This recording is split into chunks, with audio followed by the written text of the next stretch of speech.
Oh, welcome back. Well, I'm continuing working at the boat. Um, my stainless steel anchor chain rub plate, I just checked that, make sure I didn't have to do any trimming. Also marked where I'm going to put the screws to hold it down to the bowsprit. So that's done.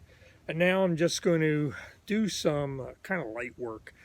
Measuring some hoses inside, cockpit drains, propane tank, uh, storage box drain. I'm probably going to be putting new hoses in this year, so I just want to make sure I'm purchasing the right size. And then once I get some of that easy stuff done, I'm going to move on to pulling cable for the Windlass. My plan is to maybe stay overnight tonight on the boat. I don't have any access to water or even electric, but I did bring my little generator, and I can run a small space heater because it is probably going to go down into the 40 degrees, 40 Fahrenheit, that is. But today's going to be a nice day. It's a little bit foggy right now, but it's going up high 60s Fahrenheit. So should be a productive day. Stay tuned.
Okay, this here,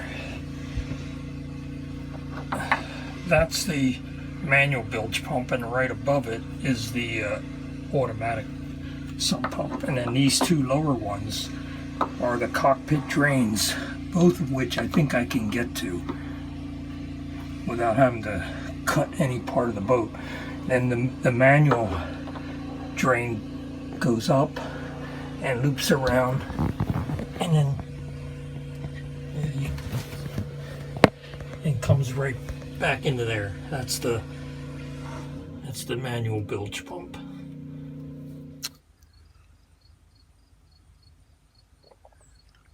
Break time.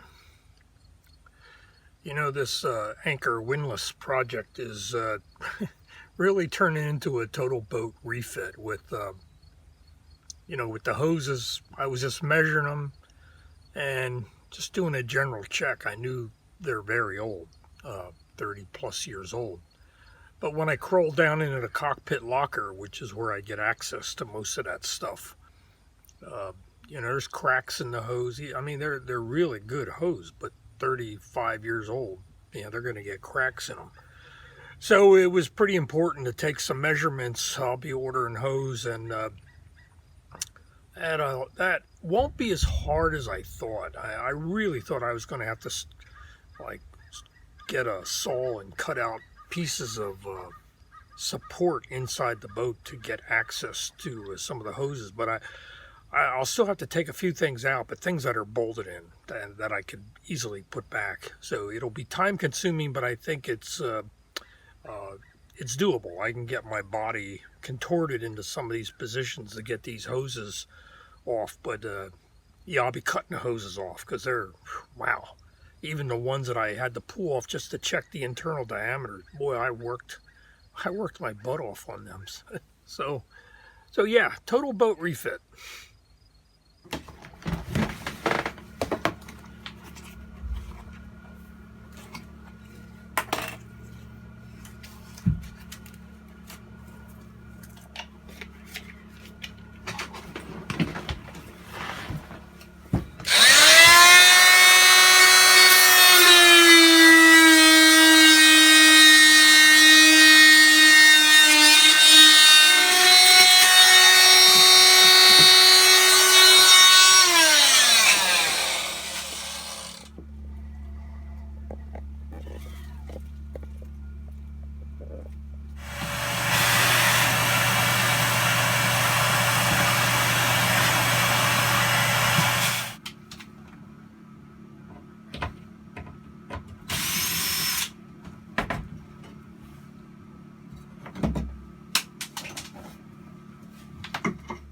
Okay, so I got this hole for the panel cut, and I'm going to be running wires both for the pump and for the windlass and the windlass controls to this area.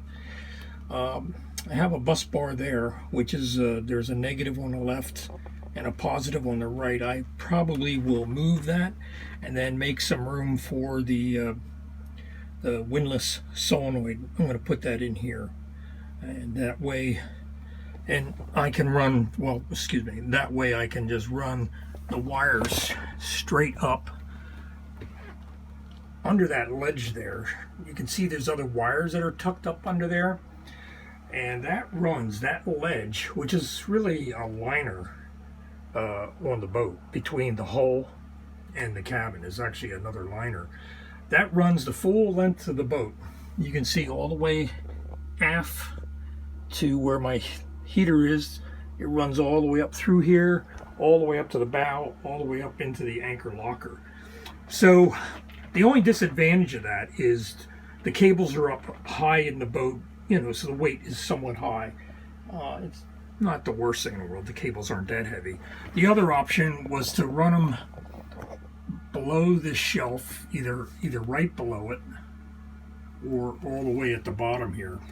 And I put things in these areas, and I really would rather not have cables in there. That way I don't have to worry about encasing them in conduit for fear that something could fall and nick the insulation.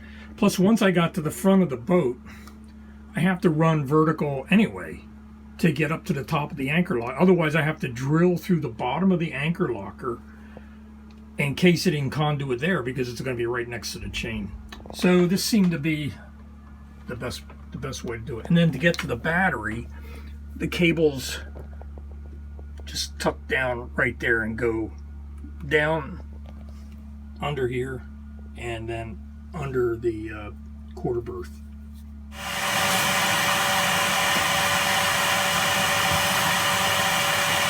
I haven't put all the mounting screws in, but that essentially is what it's going to look like off to the side. And the main panels over here, the battery monitor and water level switches or level gauge is up there.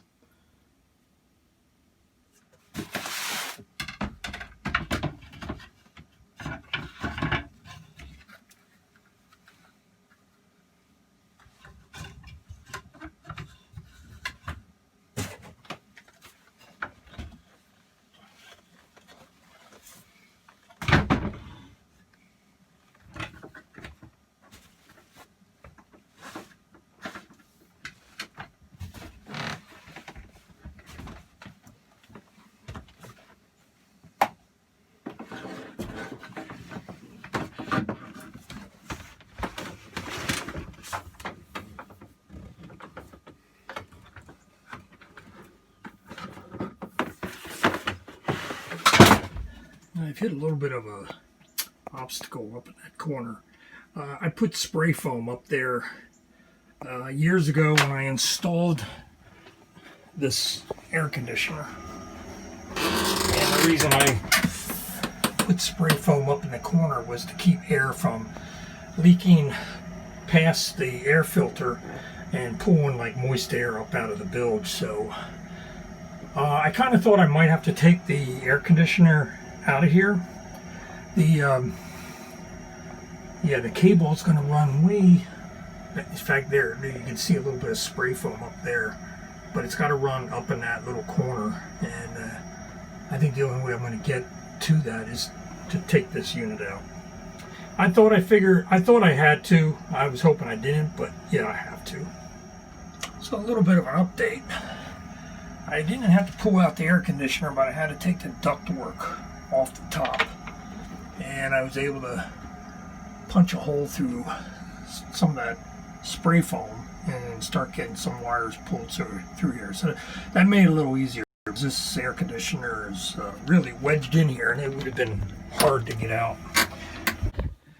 But as you can see up in the V berth, past the air conditioner, I got this pulled through, so I think the hard part's over. I just tuck it up in there and there's another little gap right there by the anchor locker bulkhead, and I'll just stick it through there.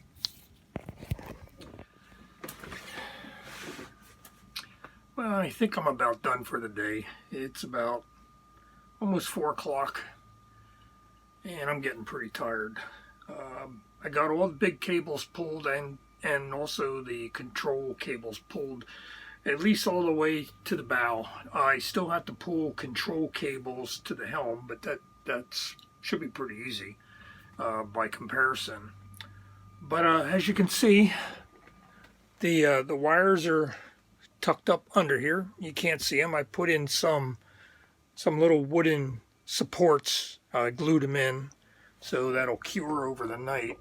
But that'll keep the wires up there, and depending on how much vibration I think it gets, I may wrap the areas where the supports are with some type of chafe guard. Maybe get a piece of large rubber hose, slit it, and just slip it over, and then zip tied in place, just to be a little extra cautious that it doesn't rub, because they're not actually tied down.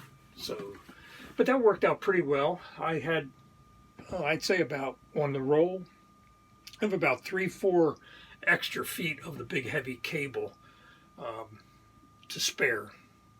Now I also have some other pieces of heavy cable, like black 2 AWG. I'll be running that down to the battery because I want a good ground for that. I glued in a support for the solenoid inside the electrical panel, but that'll be another day to mount that. I forgot my wiring diagram, otherwise I would be cutting some cable, maybe put some lugs on, things like that, but I don't want to cut anything until I go back to my wiring diagram and see exactly how I had planned to terminate things so I can minimize the terminations. But that's it for this video. I'm going to be staying on the boat tonight, so I'll just head home tomorrow morning. All right? Hey, thanks for watching.